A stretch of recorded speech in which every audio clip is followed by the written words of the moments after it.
Sir, आपके भांजे ने एक बहुत बड़ा अचीवमेंट हासिल किया है। सबसे पहले क्या कुछ किया इन्होंने बताया?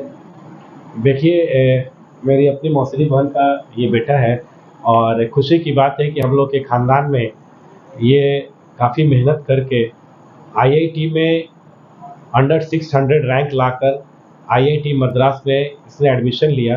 लेकिन इससे भी बड़ी खुशी की बात थी कि एम्स में भी इनका सिलेक्शन हो गया था। एम्स में 436 के लगभग इनका रैंक था और मेडिकल और इंजीनियरिंग दोनों में एक साथ कम्पीट करना अपने आप में एक अजूबा था। तो काफ़ी समय के बाद जब ये आईआईटी कम्पीट करके इनका 4 साल ओवर हो गया, तो इनके मदर फादर का काफ़ी इच्छा थी कि यूपीएससी की तरफ जाए, लेकिन इसने टेक्नोलॉजी को मैनेजमेंट के साथ कोरिलेट करने के लिए पुनः एक अच्छा कंपटीशन आईआईएम अहमदाबाद में अपना दाखिला लिया और अभी एट प्रेजेंट ये आईआईएम अहमदाबाद में अध्ययनरत हैं। और इनका मेन प्लानिंग और मोटो है कि हम एक इंजीनियरिंग टेक्नोलॉजी को मैनेजमेंट के साथ कोरिलेट करके कॉर्पोरेट सेक्टर में वर्क करें। तो ज़्यादा विशेष तो यही बताएंगे। बताइए कुछ, आपने किस तरीके से ये अपना अचीवमेंट हासिल किया, क्या कुछ किया आपने? हाँ, मेरा नाम शिखर है। मेन फोकस बचपन से आईआईटी ज्वाइन करने का ही था। तो मेरे पिताजी ओपी सिन्हा और मम्मी प्रेरणा सिन्हा, हम लोग और मेरा भाई है ऋषभ सिन्हा। पूरा खानदान इंजीनियर मैनेजर वाला ही खानदान है।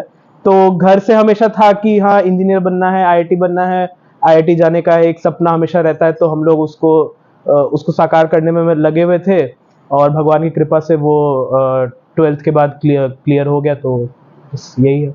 आगे क्या करने की इच्छा है, क्या बनना चाहते हैं आप? आगे अभी तो आईएम का फर्स्ट ईयर मेरा खत्म हुआ है आईएम अहमदाबाद में। अभी सेकेंड ईयर के बाद अभी तो जॉब करने का ही प्लान है। तो यही है। आपने मेडिकल और आईआईटी दोनों क्षेत्र में जी अपना सिक्का आजमाया, तो आपके मामा जो एक आईआईटीएन और एक मेडिकल से, कहीं इनको सेट करते नहीं आप दोनों रास्ते एक साथ करने का सोचे? ये लोग बहुत बड़े गाइडिंग लाइट थे उस समय भी। कभी भी कुछ अगर डाउट होता था, कुछ भी अगर सवाल होता था तो बेझिझक इनसे पूछ लेते थे। तो मम्मी पापा और भैया का सपोर्ट तो हमेशा रहता ही था। और ये भी एक हमेशा था कि घर पे ही एक एग्जाम्पल सेट था दोनों मामा के थ्रू। तो जी जरूर। किस मामा का पैटर्न पर चलना चाहेंगे? अब तो देखिए, अब आईआईटी चले गए हैं तो ऑब्वियसली पीयूष मामा के ही उस पर चल दिए हैं। बट इंस्पिरेशन तो दोनों जगह से ही आती है। एक सवाल है शिखर जी, जिस तरह से युवाओं के मन में काफी संदेह होता है मेडिकल साइंस में जाएगा या फिर आईआईटीएन बनेगा, तो इसके लिए अगर तैयारी वो करते हैं तो काफी उन्हें मतलब निराशा कभी कभी हाथ देती है। लेकिन आपने ये दोनों चीजों को क्लियर किया और दोनों चीजों में अपने भाग्य को आजमाया। कैसे आखिर ये सब कैसे हुआ और किस तरह से आपने तैयारी की, इसके बारे में बताया। देखिए, तैयारी कोचिंग के थ्रू ही की। और मैं ये नहीं कहूंगा कि निराशा नहीं होती। निराशा आपको हर 2 दिन बाद आपको एक क्या कहते हैं निराशाजनक एग्जाम आपका जाएगा, जिसमें आपका मन लायक रैंक नहीं आएगा, स्कोर नहीं आएगा। तो इसमें यही है, इसमें है कि आपका परिवार आपको उस समय पूरा सपोर्ट करे, आप उस समय हिम्मत ना हारें और आप उसको एक पार्ट ऑफ लाइफ मान के, part and parcel of life मान के आगे बढ़ जाएं। बस एक उसी में भलाई है। पढ़ाई के टाइम पे निराशा से आप जितनी जल्दी हट जाएंगे, जितना जल्दी वापस अपने प्रिपरेशन पे लौट आएंगे, उतना जल्दी आपके लिए अच्छा रहेगा। आप कितने की उम्र में थे जब आपने सोचा कि मुझे इंजीनियरिंग के क्षेत्र में जाना है? मतलब मेरा ये डिसीजन 11वीं 12वीं में हो गया था। 11वीं 12वीं में दिमाग सेट था कि जाना है। तो मान लीजिए वही 16-17 साल की उम्र में। अब तो आप सफल हो गए हैं, तो क्या उन युवाओं को क्या प्रेरणा देंगे?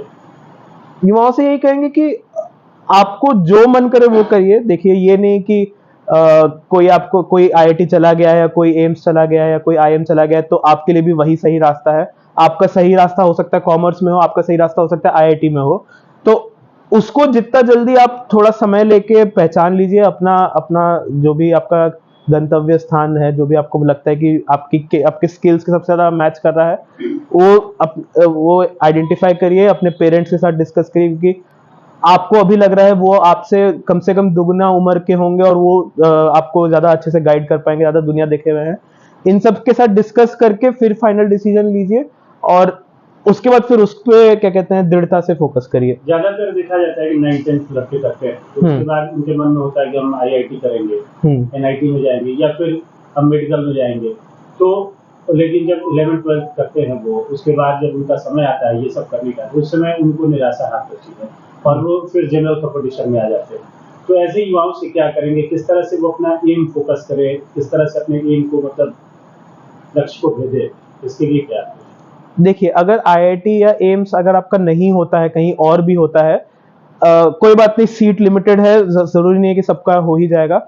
जिसका अगर नहीं होता है वो जहां पर भी हो वहां पे ट्राई करे कि क्या कहते हैं, सबसे आगे रहे, वहां पे मेहनत करता रहे, क्योंकि जहां भी आप किसी भी कॉलेज में हैं, आईआईटी में होगा कि पहले 100 बच्चे जो मेहनती होंगे उनका मान लीजिए अच्छा प्लेसमेंट हो जाता है, बाकी जगह मान लीजिए 50 का होगा, लेकिन जो भी जहां पे सबसे मेहनती होगा, सबसे ज्यादा हार्ड वर्किंग होगा, उसकी मेहनत कभी क्या कहते हैं, बेकार नहीं जाएगी। तो कहीं भी मेहनत कई करते बार रहेंगे होता तो है सही कि रहेगा। बच्चे तैयारी करते हैं शुरुआत में, लेकिन फिर बाद में वो दिशा बदल देते हैं पढ़ाई के दरमियान। तो क्या लगता है कि चुनौतीपूर्ण तो होता है, कुछ चुनौती को स्वीकार करते हैं, कुछ लोग उसे छोड़ भी देते हैं, क्योंकि हर किसी का अपना एक सोचने का क्षमता है। उस स्थिति में क्या करना चाहिए कि आप कैसे अपने गोल को एक निर्धारित समय या उससे कुछ करने के लिए करें? मेरे ख्याल से गोल चेंज करना गलत बात नहीं है, आप चेंज करिए, लेकिन एक समय रहते अगर चेंज हो जाए, जितना जल्दी आपको पता चल जाए कि इस दिशा में करियर को ले जाना है, तो वो सही रहेगा। अगर बाद में भी होता है तो भी आपको, अगर आप चेंज कर रहे हैं तो फिर दुगनी मेहनत करिए, तिगुनी मेहनत करिए, लेकिन उस गोल पे फिक्स रहिए।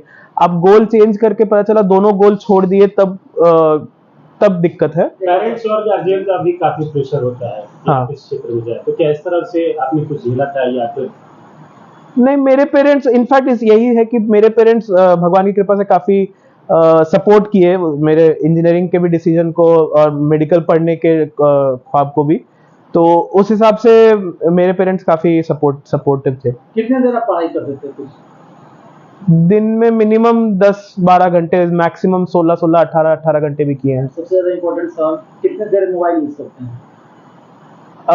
उस समय मैक्सिमम 1 घंटा 2 घंटा, उससे ज्यादा आज नहीं। कितना समय मोबाइल इस्तेमाल करते हैं? आज का तो छोड़ दिया, अब तो क्योंकि मोबाइल, सब लोग सोचते हैं कि मोबाइल की दुनिया में चले जाएंगे तो सब कुछ इजी हो जाएगा, क्योंकि आप एक स्टूडेंट हैं, आपने सफलता हासिल की है, उस समय आपने कहा कि 1 घंटे मोबाइल पर, और जो आज के समय में बहुत ज़्यादा मोबाइल इस्तेमाल करते हैं, तो क्या लगता है मोबाइल से इस्तेमाल करने से पढ़ने लिखने वालों को फायदा भी होता है या कुछ और इसका डिसएडवांटेज है?